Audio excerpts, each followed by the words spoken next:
23वां अध्याय शिशुमार चक्र का वर्णन। श्री सुखदेव जी कहते हैं, राजन, सप्त ऋषियों से 13 लाख योजन ऊपर ध्रुवलोक है।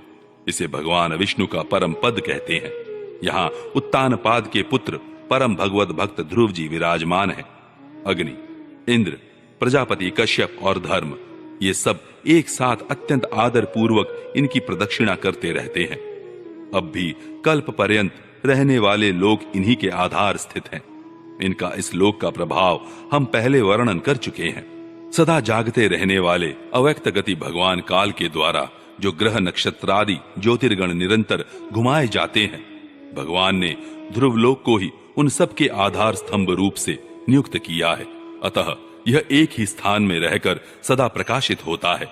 जिस प्रकार दाएं चलाने के समय अनाज को खूंदने वाले पशु छोटी, बड़ी और मध्यम रस्सी में बंधकर क्रमशः निकट, दूर और मध्य में रहकर खंबे के चारों ओर मंडल बांधकर घूमते रहते हैं, उसी प्रकार सारे नक्षत्र और ग्रहगण बाहर भीतर के क्रम से इस काल चक्र में नियुक्त होकर ध्रुवलोक का ही आश्रय लेकर वायु की प्रेरणा से कल्प के अंत तक घूमते रहते हैं। जिस प्रकार मेघ और बाज आदि पक्षी अपने कर्मों की सहायता से वायु के अधीन रहकर आकाश में उड़ते रहते हैं, उसी प्रकार ये ज्योतिर्गण भी प्रकृति और पुरुष के संयोगवश अपने अपने कर्मों के अनुसार चक्कर काटते रहते हैं, पृथ्वी पर नहीं गिरते।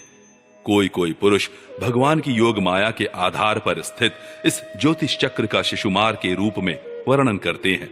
यह शिशुमार कुंडली मारे हुए है और इसका मुख नीचे की ओर है। इसकी पूंछ के सिरे पर ध्रुव स्थित है। पूंछ के मध्य भाग में प्रजापति, अग्नि, इंद्र और धर्म है। पूंछ की जड़ में धाता और विधाता है।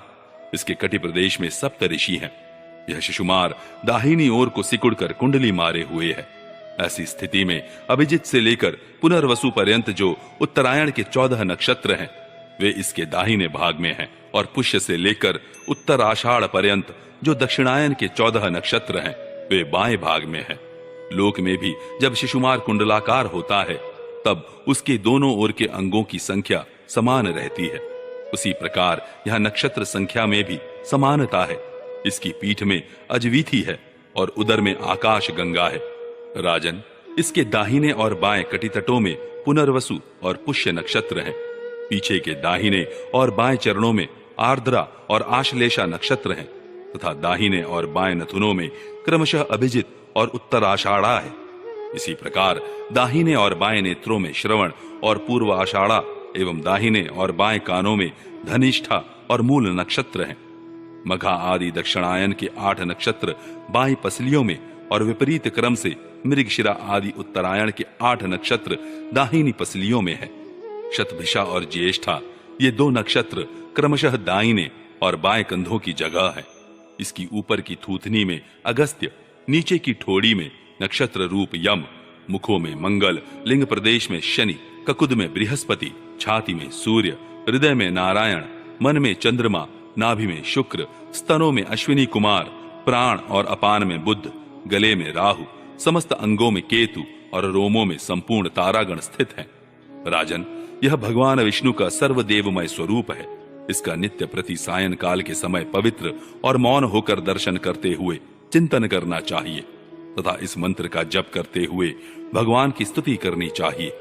संपूर्ण ज्योतिर्गणों के आश्रय काल चक्र स्वरूप सर्वदेवाधिपति परम पुरुष परमात्मा का हम नमस्कार पूर्वक ध्यान करते हैं।